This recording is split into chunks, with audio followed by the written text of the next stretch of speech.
31 de mayo. Santa Ángela de Mérici.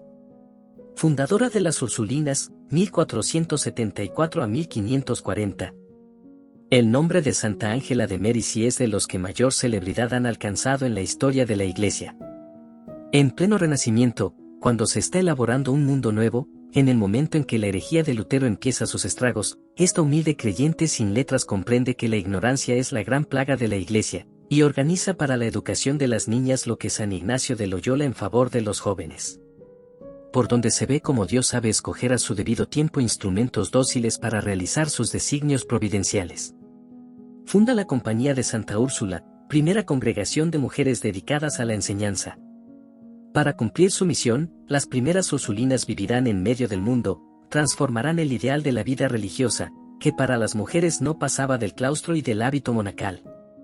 Por otra parte, la fundadora determina que, dócil a la autoridad eclesiástica, el instituto se adapte a los tiempos y lugares.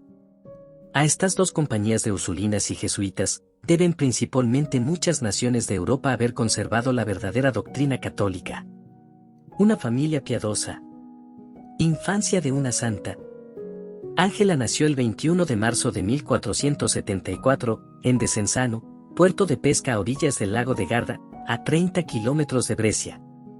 Su padre, Juan de Mérici, y su madre, Biancosí, vivían en la granja de los Grese, subsistente en la actualidad, de la cual eran propietarios. Ángela era la última de 5 hijos, 3 niños y 2 niñas. La casa paterna era un verdadero santuario, se vivía y trabajaba continuamente con el pensamiento de «Dios me ve», se rezaba en común, por la tarde, la lectura de un libro de piedad o la vida de los santos daba fin a los trabajos del día. Ángela seguía con extremado esmero e íntima satisfacción estas piadosas prácticas. Con tan santas ideas y elevados pensamientos, se trazó un género de vida que tenía mucho de retiro y soledad. Con la ayuda de su hermana, que tenía aspiraciones muy semejantes, transformó en oratorio una habitación reducida, donde se retiraban cada tarde a horas determinadas para orar y cantar las divinas alabanzas. A estos ejercicios juntaba Ángela los rigores de la penitencia. A los 9 años consagró a Dios su virginidad, haciendo voto de guardarla, y persuadió a su hermana para que hiciera lo mismo. Desde entonces renunció a todos los adornos mundanos, y su única preocupación era complacer en todo a nuestro Señor Jesucristo. Ángela estaba dotada de rara hermosura, poseía una abundante cabellera, cuyos bucles de oro flotaban a merced del viento. Un día, oyendo alabar su belleza se turbó y, no pudiendo cortar sus doradas trenzas sin singularizarse imprudentemente, optó por anular su brillo empleando una extraña loción, compuesta de agua, hollín y miel. Tenía 13 años cuando, a sus instancias, fue admitida a la primera comunión. Hubiera querido comulgar todos los días, pero la lamentable costumbre de las comuniones tardías y raras, esclavizaba a las almas amantes de Jesús en la Eucaristía.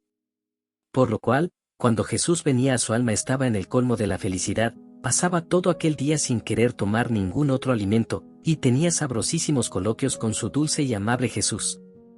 Nueva morada. Huida al desierto. Hacia el año 1487, Juan de Mérici, que contaba solo unos 40 años, fue atacado por una fiebre maligna que en contados días le quitó la vida. 2 años más tarde su virtuosa mujer le seguía a la tumba. Con motivo de esta repetida desgracia, las 2 huérfanas buscaron quien pudiese guiarlas y dirigirlas por el buen camino emprendido, y abandonaron la población de Desenzano. Bartolomé Biancosí, hermano de su madre, las tomó a su cargo y las llevó consigo a Salo, población situada igualmente a orillas del lago de Garda, a unos 25 kilómetros al norte de Desenzano.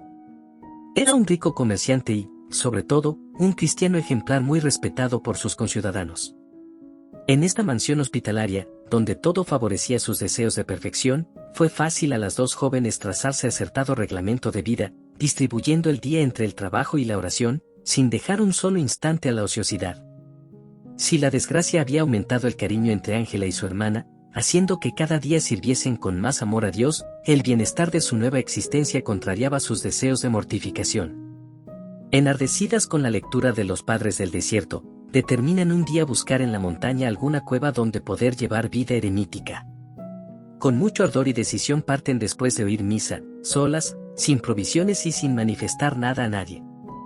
Al anochecer escogen un abrigo entre los árboles y las rocas. Su buen tío, inquieto al ver que no volvían a casa al mediodía, búscalas por todas partes, y acaba por descubrir a las dos fugitivas en el retiro donde se creían completamente aisladas del mundo. No les dice ninguna palabra de reproche, se contenta con manifestarles los peligros a que las exponía una piedad mal entendida. Pero, lejos de combatir el atractivo de sus sobrinas por la vida silenciosa y retirada, les prepara en su propia casa una celda. En ella pudieron practicar lo que en el desierto no les hubiera sido fácil poner por obra. Santa Ángela Terciaria Franciscana. Hacía ya unos 6 años que Ángela y su hermana vivían en casa de su tío, cuando esta hermana tan querida fue arrebatada a su cariño por una muerte repentina, sin que el sacerdote tuviese tiempo de administrarle los últimos sacramentos. Ángela quedó muy apenada por esta nueva desgracia. Una angustia dolorosa la apesadumbraba, temblaba por la suerte de esta alma, llamada de improviso al tribunal de Dios. Algún tiempo después, cuando llevaba la comida a los segadores, vio sobre su cabeza, en una revuelta del camino, una nube luminosa, y en ella a la Santísima Virgen, que le presentaba a su hermana llena de gloria y rodeada de un cortejo de ángeles. «Oh Ángela», dijo la feliz predestinada, «persevera como has empezado, y gozarás conmigo de la misma alegría y felicidad». Este acontecimiento tuvo grandísima influencia sobre nuestra santa, y fue causa de que cada día se desprendiese más de las cosas de la tierra.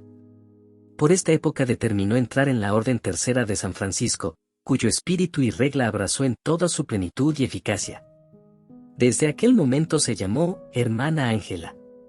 Revestida del hábito franciscano, que llevó hasta la muerte y con el cual quiso ser enterrada, nuestra santa pudo, aun permaneciendo en el mundo, vivir como perfecta religiosa.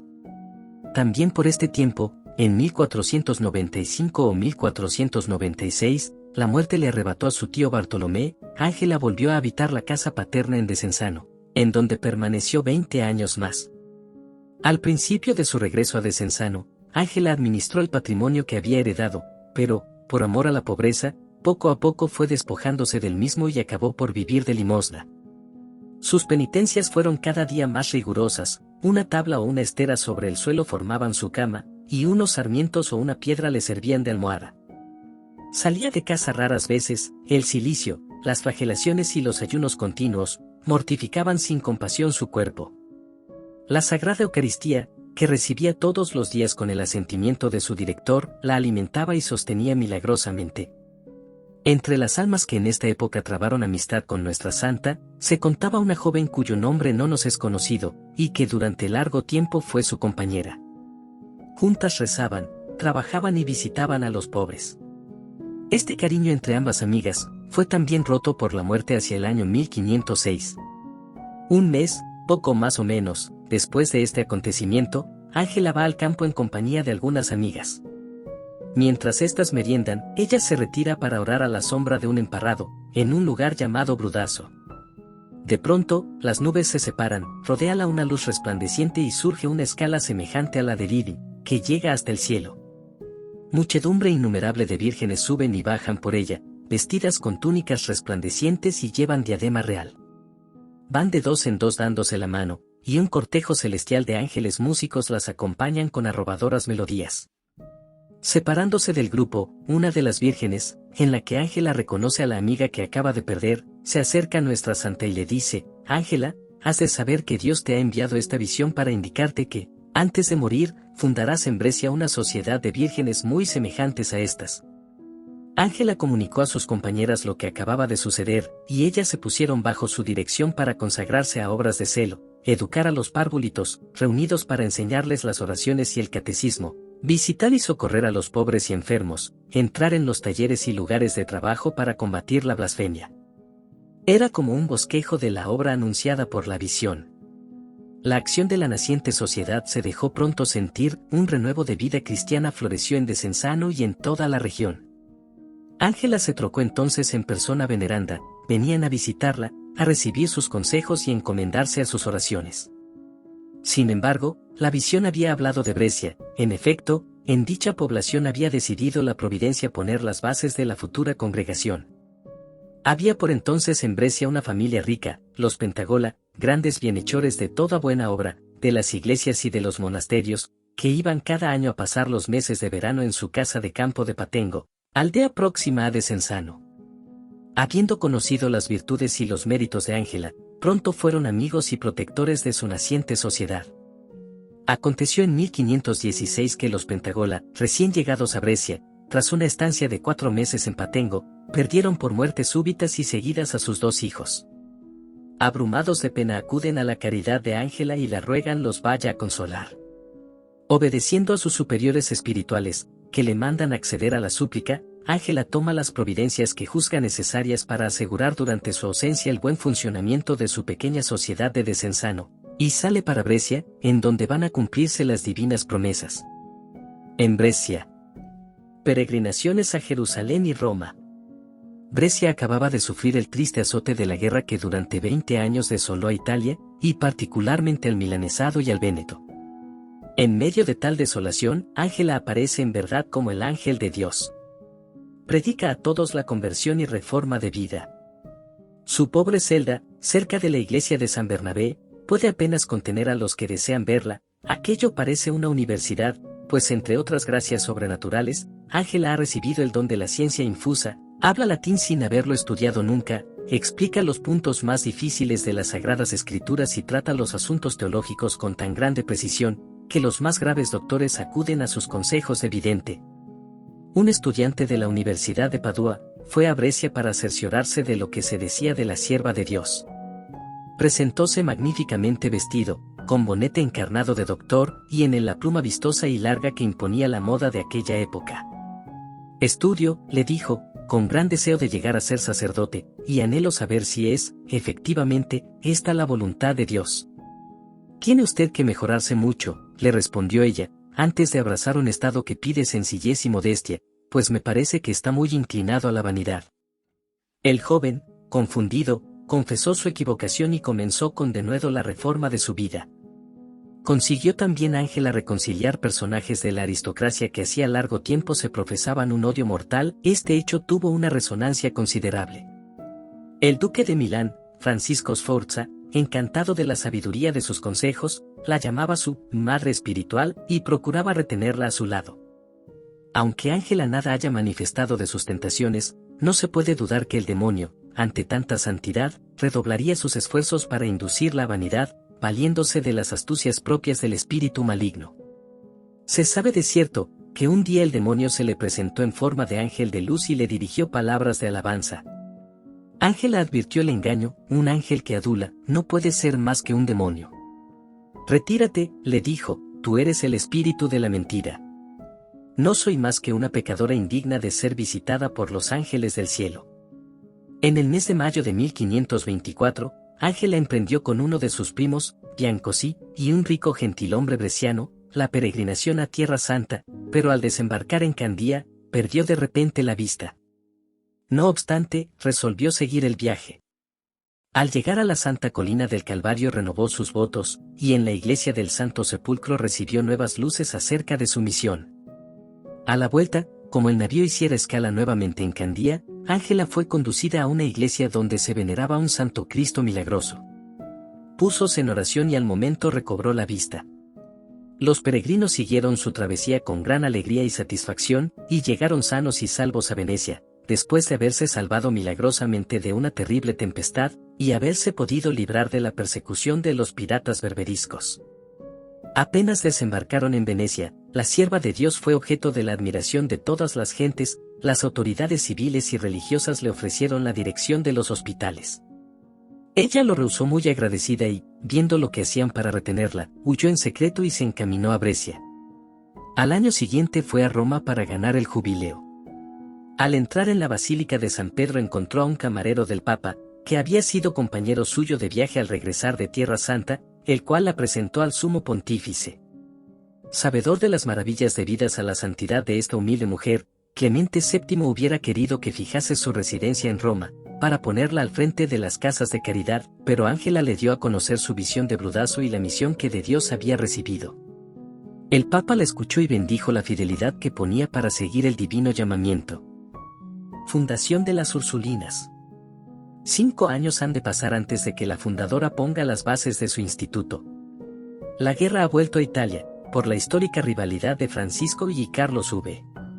En 1529 Brescia es de nuevo atacada, sus habitantes buscan refugio en Cremona y no vuelven hasta que se firma la paz, por Navidad del mismo año. La providencia interviene al fin, y Nuestro Señor en persona ordena a Ángela que ponga manos a la obra sin más pérdida de tiempo. Nuestra santa escoge entonces 12 jóvenes de Brescia, y les propone, de parte del Divino Maestro, llevar una vida retirada en sus respectivas casas, luego, en sucesivas reuniones las instruye en el amor y práctica de la pureza, mortificación, obediencia, pobreza y en la perfecta caridad. Hacia el fin del año 1533 sus hijas espirituales son 28, y las reúne todos los días. Les hace ver los males de la Iglesia, pues Inglaterra es arrastrada al cisma por su rey, Lombardía amenazada por el protestantismo que destroza a Alemania, y en todas partes la ignorancia religiosa trae males sin cuento, a la vez póneles de relieve el bien que puede producir en el mundo la fundación de un grupo de religiosas que sepan hermanar la vida activa con la contemplativa. Las primeras religiosas de este instituto emitieron los votos el 25 de noviembre de 1535 en Brescia, en la iglesia de Santa Afra, eran 27, un mes después su número llegaba a 60, a los 3 votos de religión añadían el de consagrarse a la enseñanza. Ángela no quiso que se diera su nombre al nuevo instituto, lo puso bajo la protección de Santa Úrsula, la Virgen Mártir de Colonia, que se le había aparecido 3 veces para guiarla y animarla, y a quien las universidades de la Edad Media habían escogido ya como patrona de la juventud y de los estudios. Formaremos, decía, la compañía de Santa Úrsula. Ella será vuestra patrona y la mía. Trabajaremos bajo su estandarte por la propagación de la fe y la extinción del vicio y del error, instruiremos en la santa doctrina de Jesucristo a las personas de nuestro sexo. Y, repartiéndose los barrios de la ciudad, comenzaron diligentes su labor bienhechora. La regla recibió la primera aprobación del cardenal Cornaro, obispo de Brescia, el 8 de agosto de 1536. Las constituciones recibieron la primera aprobación de Paulo III, en 1544. En ese mismo año la compañía adoptó la regla de San Agustín. El movimiento se tomó con gran entusiasmo y se propagó rápidamente por Italia, Alemania y Francia. En pocos años la orden contó muchas casas. Ángela, superiora general. Su muerte. Algunos meses más tarde, el 18 de marzo de 1537, se reunía el primer capítulo general y la hermana Ángela, a pesar de todas sus instancias, fue elegida superiora general de la compañía. Continuó durante 3 años instruyendo, guiando y, sobre todo, edificando a sus primeras hijas, cuyo número iba aumentando rápidamente. Cayó enferma al principio de enero de 1540, y, habiendo reunido a sus hijas apenadas y entristecidas alrededor de su lecho, les dio sus últimas instrucciones. Luego recibió los santos sacramentos, con angélica devoción, cerró los ojos y entregó suavemente su alma a Dios, el 28 de enero de 1540, musitando sus labios el santo nombre de Jesús. Ángela iba a cumplir 67 años. Su cuerpo fue llevado con gran pompa y solemnidad a la Catedral de Santa Afra, donde estuvo expuesto durante un mes. Los prodigios se manifestaron muy pronto ante el sepulcro de la Virgen de Brescia, y la iglesia llegó a ser pronto un centro de peregrinaciones. Clemente XIII aprobó, el 30 de abril de 1768, el culto que el pueblo daba espontáneamente a la sierva de Dios. En 1790, el Papa Pío V iba a proceder a su canonización, mas la Revolución Francesa se lo impidió, y Pío VII la canonizó el 24 de mayo de 1807. El 11 de junio de 1861, Pío IX elevó la fiesta de Santa Ángela a rito doble. Desarrollo y extensión del instituto. Santa Ángela no había hecho más que poner los primeros fundamentos de la obra que Dios le había ordenado establecer, y que debía extenderse por el mundo entero con maravillosa rapidez. Las hijas de Santa Ángela se dedicaron, sobre todo, a formar el corazón de la infancia en los principios de la vida cristiana, y a reformar de esta suerte la sociedad corrompida por la doctrina luterana. En pocos años tomaron tal desarrollo, aun en las comarcas más lejanas, que se vio verdaderamente que la obra correspondía a los designios de la providencia, y que, si el hombre plantea y riega, solo Dios da el crecimiento. Por todas partes reclamaban a las hijas de Ángela, y todos deseaban procurar a la infancia maestras tan prácticas y experimentadas en el arte de la pedagogía. La Compañía de Santa Úrsula fue aprobada por la Santa Sede el 9 de junio de 1544.